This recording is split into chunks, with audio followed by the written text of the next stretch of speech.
हम सब सोचते हैं कि मौत के बाद दुनिया खत्म हो जाती है, एक गहरी नींद और बस शांति। लेकिन दोस्तों, क्या हो अगर मैं आपसे कहूं कि कुछ जगहों पर मौत सिर्फ एक शुरुआत होती है, एक ऐसा दरवाजा जिसके उस पार वो चीजें इंतजार करती हैं जिनका नाम लेने से भी हमारे बुजुर्ग डरते थे।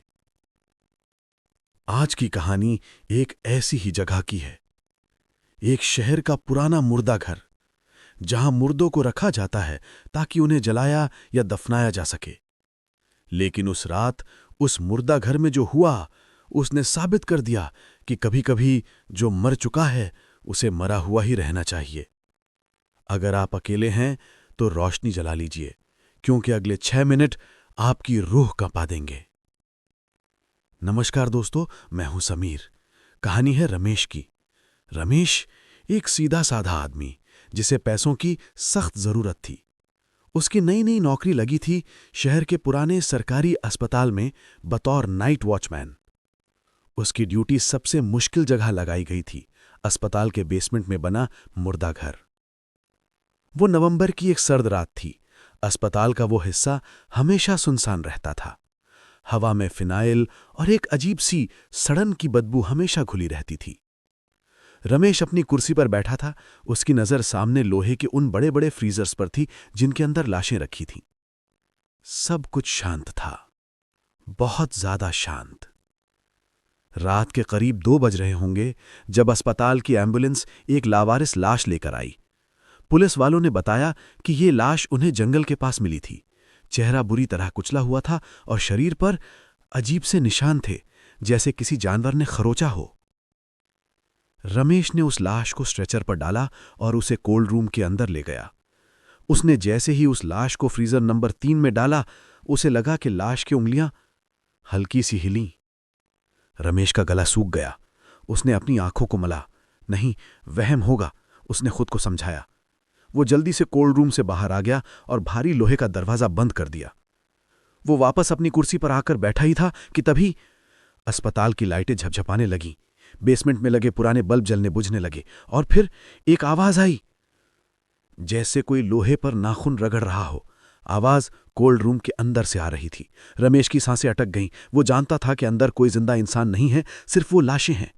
उसने कांपते हाथों से अपनी टॉर्च उठाई और दबे पांव लोहे के दरवाजे की तरफ बढ़ा।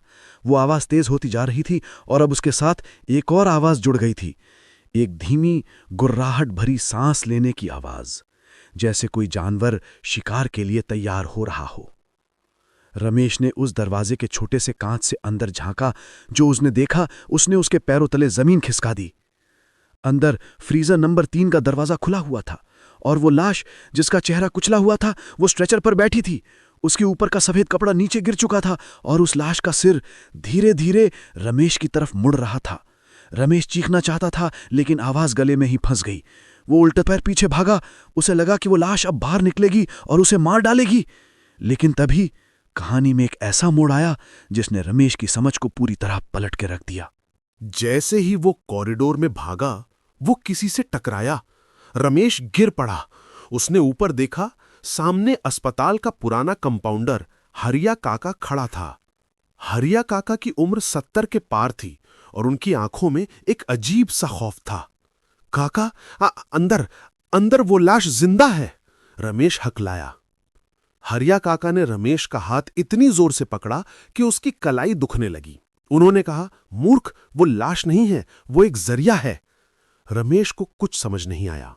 हरिया काका ने उसे खींचते हुए एक कोने में छुपाया और जो बताया वो किसी भी भूत की कहानी से ज्यादा भयानक था।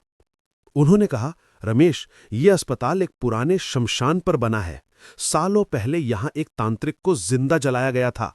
मरते वक्त उसने श्राप दिया था कि वो वापस आएगा। ये मुर्दा घर लाशें रखने के लिए नहीं बना है, ये एक पिंजरा है उस तांत्रिक की काली शक्ति को नीचे दबाए रखने के लिए। और आज जो लाश आई है, उसके शरीर पर वो निशान, वो उसी तांत्रिक का आह्वान है। वो वापस आ रहा है रमेश। वो लाश सिर्फ उसका दरवाजा है। अब खतरा बाहर से नहीं, जमीन के नीचे से था। तभी कोल्ड रूम का भारी लोहे का दरवाजा एक झटके से खुला। धड़ाम! अंदर से बर्फ जैसी ठंडी हवा का एक झोंका बाहर आया। रमेश और हरिया काका ने देखा, उस लाश के अंदर से एक काला धुआं निकल रहा था।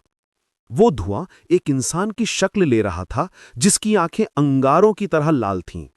भागो रमेश, हरिया काका चिल्लाए। लेकिन वो काला साया अब पूरी तरह बाहर आ चुका था। उसने अपना हाथ उठाया और हरिया काका हवा में उड़ते हुए दीवार से जा टकराए। उनका सिर फट गया। अब वहां सिर्फ रमेश था और वो शैतानी साया। रमेश अपनी जान बचाने के लिए मुर्दा घर के दूसरे छोर की तरफ भागा। वो साया उसके पीछे था, हवा में तैरता हुआ। उसकी हंसी बेसमेंट में गूंज रही थी। रमेश एक कोने में दुबक गया। उसके सामने एक पुराना बिजली का मेन स्विच बोर्ड था। उसे याद आया, हरिया काका ने कभी कहा था कि इस जगह की वायरिंग बहुत पुरानी है। एक शॉर्ट सर्किट पूरा बेसमेंट जला सकता है। साया करीब आ रहा था। उसकी लाल आंखें रमेश को घूर रही थीं। रमेश के पास सोचने का वक्त नहीं था।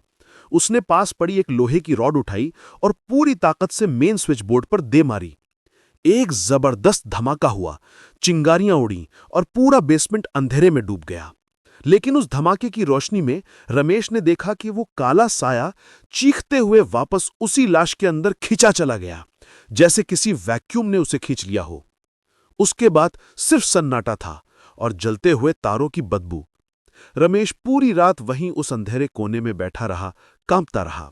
सुबह जब अस्पताल का स्टाफ आया तो उन्होंने देखा कि बेसमेंट का दरवाजा अंदर से बंद था और काफी नुकसान हुआ था। पुलिस आई, तहकीकात हुई। हरिया काका की मौत को एक हादसा बताया गया, शॉर्ट सर्किट से करंट लगना। लेकिन सबसे अजीब बात क्या थी पता है?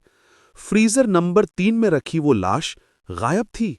उसकी जगह सिर्फ एक राख का ढेर पड़ा था। रमेश ने उसी दिन वो नौकरी छोड़ दी। वो शहर छोड़कर हमेशा के लिए अपने गांव चला गया। लोग कहते हैं कि आज भी अमावस्या की रात को उस अस्पताल के मुर्दा घर से खरोचने की आवाजें आती हैं। तो दोस्तों, अगली बार जब आप किसी अस्पताल के सुनसान गलियारे से गुजरें और आपको लगे कि आपके पीछे कोई है, तो पलटकर मत देखना। हो सकता है वो आपका वहम हो, या हो सकता है कोई पुराने दरवाजे को फिर से खोलने की कोशिश कर रहा हो। कैसी लगी आपको मुर्दा घर की ये सच्ची घटना? क्या आपके शहर में भी कोई ऐसी जगह है जहां लोग जाने से डरते हैं? कमेंट्स में जरूर बताएं। मैं हर कमेंट पढ़ता हूं। अगर इस कहानी ने आपकी नींद उड़ाई है तो वीडियो को लाइक करें और चैनल को सब्सक्राइब करके बेल आइकन दबाएं, क्योंकि ऐसी ही खौफनाक कहानियों का सिलसिला यहां रुकने वाला नहीं है। मिलते हैं अगले वीडियो में। शुभ रात्रि।